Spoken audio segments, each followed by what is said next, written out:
Hello, I'm Sensei Alex Kakio. Thanks for joining me this evening for meditation and sutra study.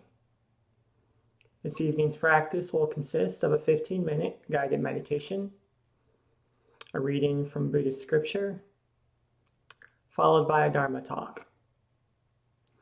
The title of today's Dharma Talk is The Problem with Perfection.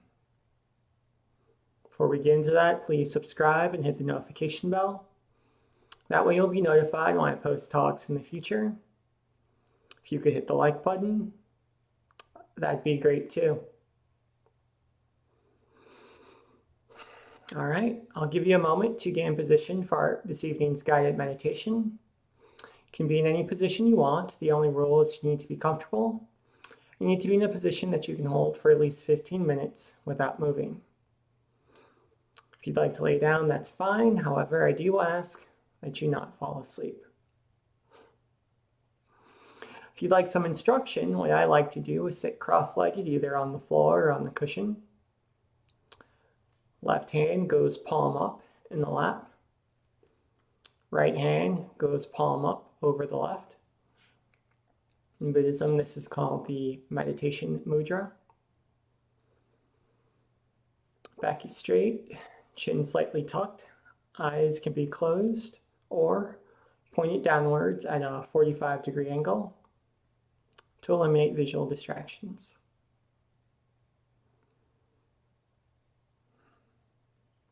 And we'll begin very simply by breathing in and out through the nose.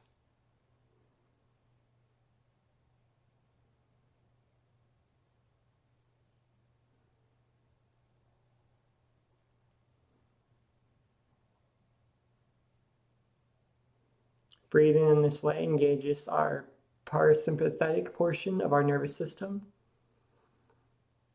It tells our body that we're safe, that we can relax.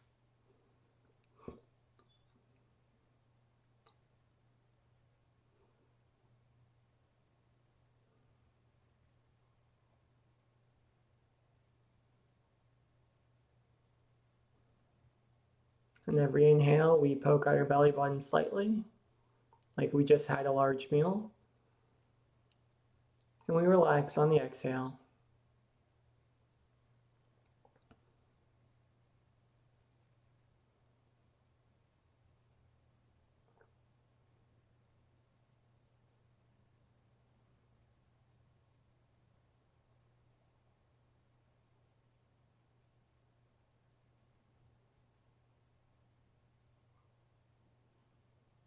If we're wondering what to do with our thoughts, we direct our attention to the physical sensations of our breathing.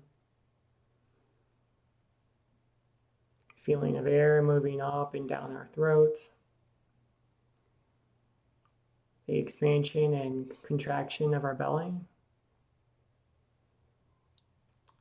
The feeling of our clothing against our skin.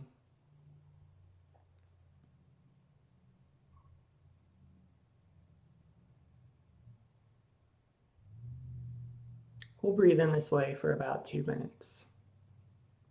I'll keep time.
Wonderful. Now we'll envision a fire burning in our belly, in our space behind the belly button. This fire burns just like a campfire in the woods, and it's our favorite color. If we like blue, the fire is blue. If we like green, the fire is green.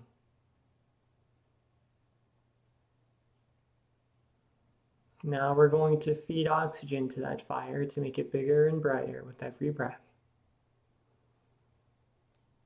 With every inhale, we visualize ourselves breathing air into our lungs. With every exhale, we visualize ourselves blowing on the base of the fire, just like we would a campfire in the woods, making it bigger and brighter with every breath.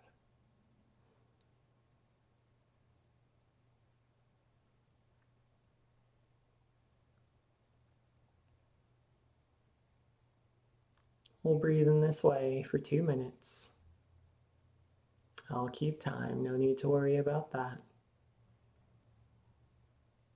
And if our mind wanders, we simply say hello to our thoughts and bring our focus back to our breathing and the visualization.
Wonderful. Everyone's sitting so quietly and so still, bringing a wonderful energy to the practice. Now we'll continue by sending a channel of energy down from our belly to the center of the earth. Once we get there, we find an energy that's identical to our own. If the fire in our belly is blue, the earth's energy is blue. If the fire in our belly is green, the earth's energy is green. Buddha relied on the earth 2,600 years ago to realize enlightenment while sitting under the Bodhi tree. And now we'll do the same. With every inhale, we pull energy up from the earth through that channel we created, storing it in our belly. Once it gets there, it blends with the fire of our own enlightened nature. Then with every exhale, we blow on that fire, amplifying it.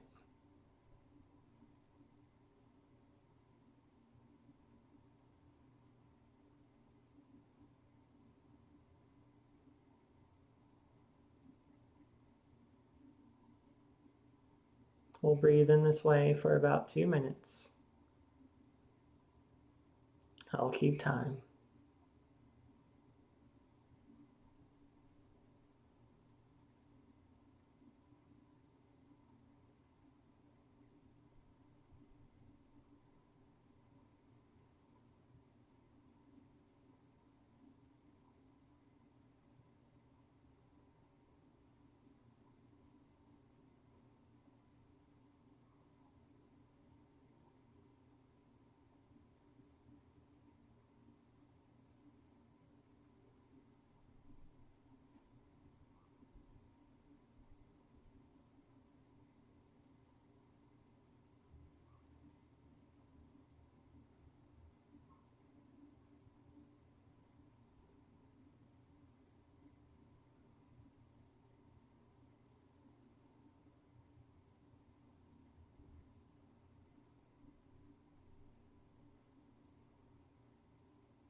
Good work.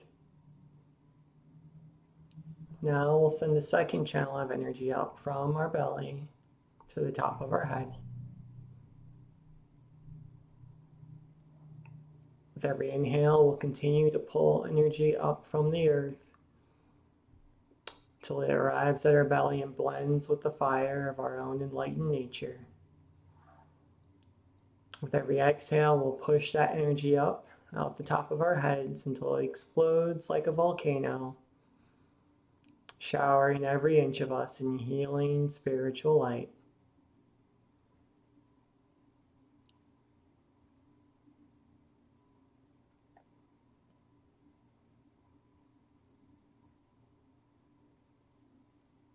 We'll breathe in this way for about 2 minutes. I'll keep time. And if our thoughts wander, that's okay. We simply say hello to them and bring our focus back to our breathing and to the visualization.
Good work. There's a wonderful energy right now as we're sitting together. But now it's time to bring our meditation to a close. We'll start by pushing down the channel of energy at the top of our heads, slowly and surely until it goes right back where it started, to our belly. Next, we'll pull up that channel of energy going down to the center of the earth. Perhaps we give the earth a silent bow, thanking her for helping us in our practice. And then we put our attention back where it started, with the fire in our belly, remembering that it's always there if we need to call upon it.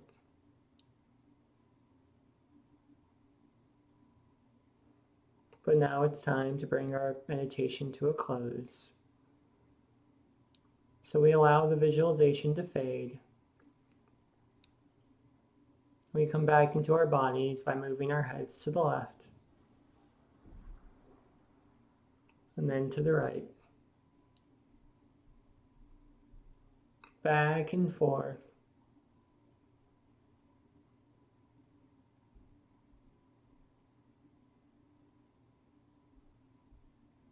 Feeling the physical sensations in our neck.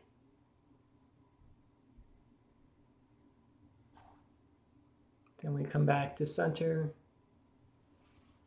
Move our shoulders forward.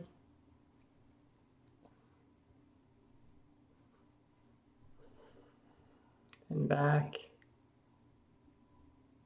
Again, just noticing the sensations.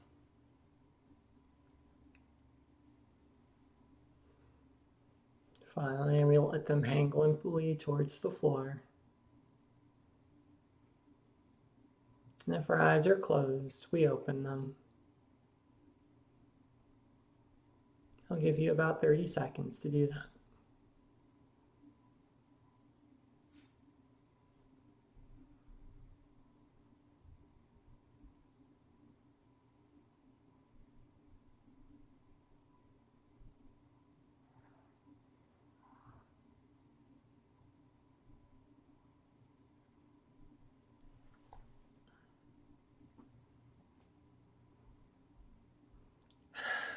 Thank you so much for staying with me.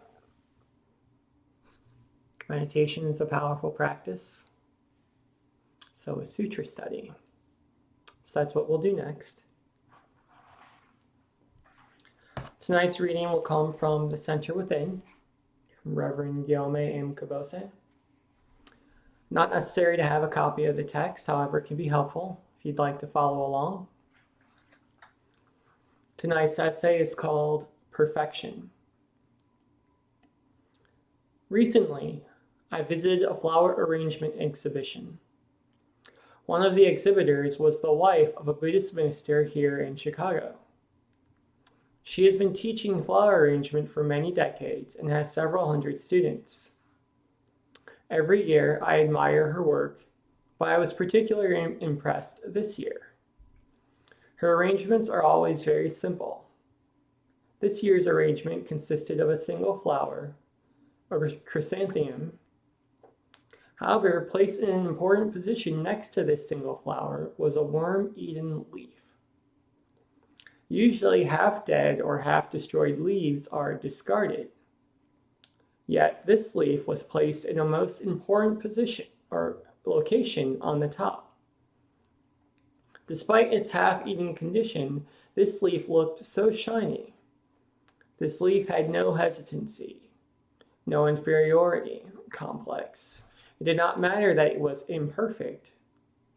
It was treated no differently than a perfect leaf would have been. There was a deep philosophy in this flower arrangement. We are apt to become attached to what we normally consider the good or perfect things in life. This imperfect leaf teaches us that even dead leaves have a living place. Our daily lives are continuously challenged by many things. Life is complex and filled with innumerable choices. We need to look into our own lives and understand how to meet the many things which confront us today. Our consumer-oriented society bombards us with a tremendous number of effective advertisements. Department stores and supermarkets have so many similar items, yet each claims to be the best, and we must choose one for our individual needs. Often we do not know which is best. We are faced with instant choices and immediate decisions. There are many other changes that could be listed in fashions, in technology, and in the increasing mechanization so prevalent today. There also have been changes in our morals, and many different lifestyles are possible today. Our way of life is too dualistic. Right and wrong, good and bad, this and that. These shallow multiplicities dilute our lives. We have to be ourselves. We are controlled by our environment. Endless frustrations and problems result. One must live his own life. We have to realize that the world in which we live is of our own making. It is by straightening out our own minds that we can become serene and happy. Buddhism is a subjective way of life. Each individual creates his own world. Each individual has a place. Each of us is unique and perfect. Some of us are short, some are tall, some people are more skilled than others. It does not make any difference. Everyone is the best in this whole world. I am reminded of a story about a monk named Banzan. One day, as Banzan was walking through a market, he overheard a customer say to a butcher, "Give me the best meat that you have." The butcher replied, "All the meat in my store is the best. Every piece is the best I have." Upon hearing this, Banzan was enlightened. The discovery that each of us is the best is very important. This holds not only for each individual, but also for what is done. Each time we do something is crucial. Each moment is of unique importance. Every word we speak and every little thing we do is unique and perfect. A trivial thing is the most important thing in the whole world. Buddhism brings this kind of awareness to life. We become aware that a half-eaten leaf is a perfect leaf.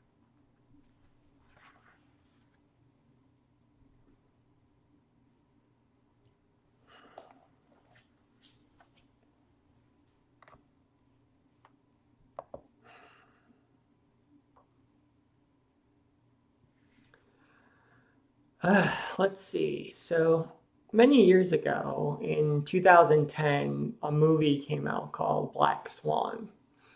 It had Natalie Portman and Mila Kunis in it, and their characters were competing to get the lead position in a ballet production of Black Swan. So if you don't know what Black Swan is, the ballet, as best as I can remember, there's a white swan and a black swan, and they're competing for the affections of a prince. The prince falls in love with the white swan, but he has to leave. But he promises he'll come back. But when he comes back, the black swan meets him instead, and he's so taken with her that he falls in love with the black swan, marries her, they go off to live happily ever after, and the white swan dies of a broken heart. Now, I'm repeating that from memory. It's been a long time since I heard that fairy tale. It could be wrong, but I'm pretty sure that's how it goes. In any case, in the movie Black Swan, Natalie's character is a ballet performer. She's very good technically, but she has no passion in the way she performs. So she gets all the moves right, but she's just not interesting to look at. Mila Kunis' character, however, is the opposite. She's actually a little bit sloppy in her movements, but she has so much passion, so much heat that people can't take their eyes off her. Now, it's important to note that Natalie has a mom who's a little not right in the head, who's a former ballerina, and she's pushing her daughter very hard to win this part because she's living vicariously through her. So under the pressure of trying to win this part and do well in the performance, Natalie's character has a mental breakdown. She begins to hallucinate. And at this point, it's hard to tell what's happening for real in the story or what's just happening in her head, right? Is she actually growing feathers, or is this just something she's imagining, that type of thing? In any event, by the end of the movie, Natalie wins the role of the Black Swan, and she goes out and she performs perfectly. She's technically proficient, she's passionate, she literally turns into a swan on stage. So it's a very on-the-nose metaphor. And then we discover that in the course of her hallucinations, she stabbed herself. So she's literally dying on stage. And at the end, she falls off the stage onto a mattress where the audience can't see. She dies.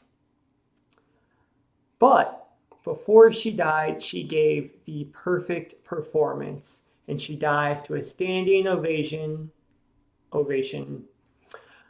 uproarious applause, and there's a smile on her face as she bleeds out. So, it's an interesting movie. I suggest you see it. But what struck me about it is that when I talk to people about this movie, and especially about the ending, there are very two specific ways that people react. They're either horrified and confused, Natalie's character shouldn't have pushed herself that hard, or they understand completely. And they relate to what she did, and they think it's a happy ending because perfection is worth dying for. So, I'm interested to know what you think. Did Natalie do the wrong thing? Should she have taken her foot off the pedal? Or is perfection worth dying for? And that's an important question because we live out a similar dichotomy in our own lives. Maybe not to that extreme. We don't envision ourselves growing feathers and beaks, etc. But most of us live in one of two extremes. I can't do it perfectly, so I'm not even going to try. or I'm going to be the best even if it kills me. And maybe it's not a literal death. Maybe it's the death of a friendship. Maybe it's the destruction of our health. Maybe it's the giving up of our self-esteem. And our striving to be perfect, we lose and let go of a lot of things. This is why Buddhism's teaching of Buddha nature is so important and so powerful. The Buddha taught that we are perfect and imperfect at the same time. That we have a pure, undefiled mind, our own Buddha nature that's always with us and that's unchanging. However, on top of that, we do have defilements. We have greed, anger, ignorance, etc. that cover up that perfection, cover up our purity. We have a relative mind that is defiled. We have an absolute mind that is pure. And our practice is learning to move skillfully between those two. Learning how to remove those defilements so that our Buddha nature, our Buddhahood, comes to the surface. And this is an important teaching to fall back on because we have a society that tells us that perfection is always right around the corner. We're just one purchase, one program, one relationship away from the perfect life. And if we're not perfect, if we're not the black swan, if we're not the CEO, if we don't get 50 likes on our Instagram post, if we don't get that promotion or the relationship we wanted, then it's our fault. We're broken in some way.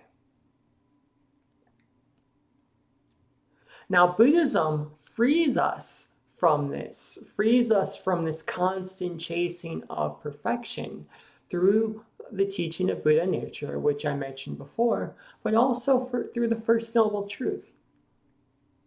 And the First Noble Truth of Buddhism states life is suffering. Now we can change that. We can soften it a bit so that it simply says life is a mess. Life is imperfect. We'll never get it right. No matter how hard we try, we are of a nature to be born, to grow old, to get sick, and to die. No matter how smart we are, no matter how attractive we are, no matter how well we do on our tests in school, those 4 things are guaranteed to happen. Perfection is not possible. In addition to that, Buddhism teaches that we are of a nature that we are guaranteed to lose friends, to gain enemies, to lose the things we do want, and to gain the things we don't want. So we'll have a close relationship that ends even though we don't want it to. We'll fall down and sprain our ankles even though no one wants to sprain their ankle. These things I just mentioned, these are called the 8 winds, and we are all subject to them.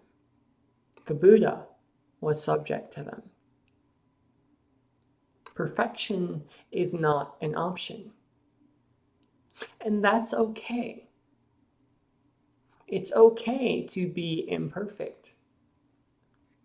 We see this in the teaching given by Reverend Gyome, the worm-eaten leaf put right next to the beautiful chrysanthemum. We see this in other parts of nature as well. There are roses out in my yard, and I've never thought a rose was less beautiful because it had thorns. We've all sat under a tree at some point in our life, and I personally have never enjoyed the shade of a tree any less because the trunk was crooked. Thus, if we want to think of ourselves as perfect, We are perfect not in spite of our imperfections, but because of them. It's our imperfections that prove that we're alive. It's our imperfections that amplify our good qualities, that give a meaning and a purpose to our practice, in the same way that the worm-eaten leaf amplified the beauty of the chrysanthemum. Those things in our character that we're not so proud of amplify the things that we are proud of.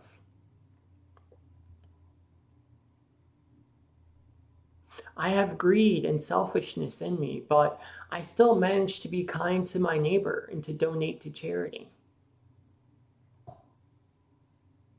I have a temper.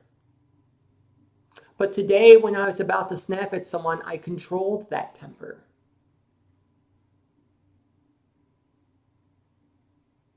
I'm too short to reach the top shelf in the kitchen, but I'm smart enough to get a step stool to stand on so I can get what I need.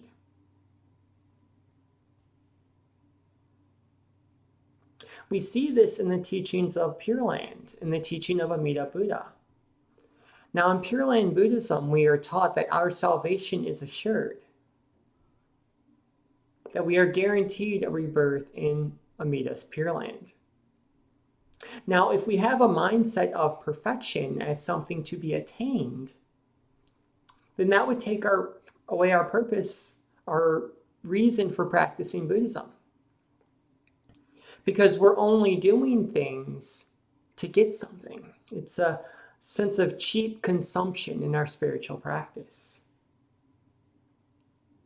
However, the other way we can look at perfection, the way we look at it in Buddhism, is if my salvation is already assured, that's even more reason to practice.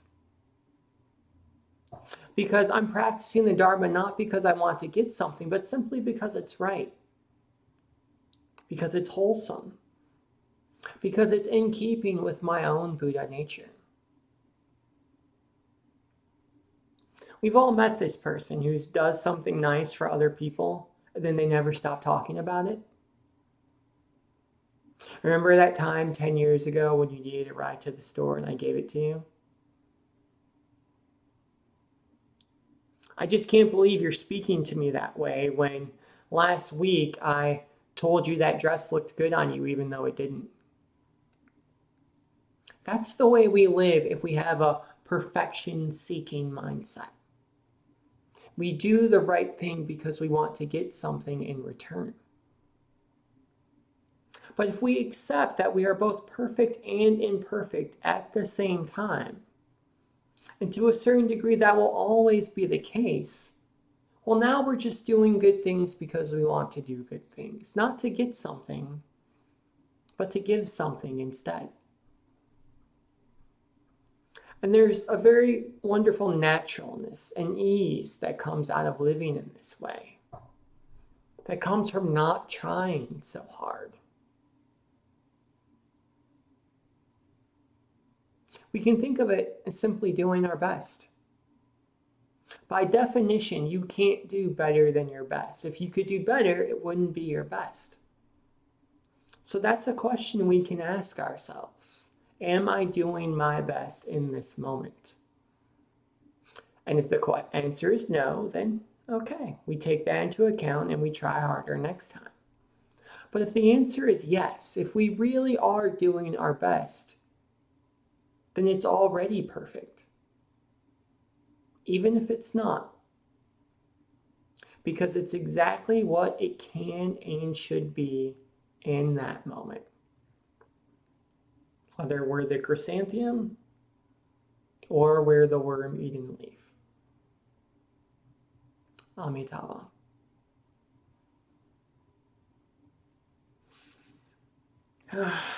So that's the talk for today. I hope it was helpful. I'll just end with a few announcements. First off, if you haven't yet, please subscribe to the channel and hit the notification bell. That way you'll be notified when I post talks in the future. If you wouldn't mind hitting the like button, that'd be great as well. Now, this was Meditation and Sutra Study. We do it every Wednesday at 7 p.m. Eastern Standard Time, broadcast from this channel. Every Sunday, we do something that's a little less involved. It's called Dharma Sunday, and what that involves is me taking some topic from pop culture or the news, and then giving a Dharma talk, reflecting on it from a Buddhist perspective. So, not quite as much. So I hope to see you there. Until next time, Amitabha.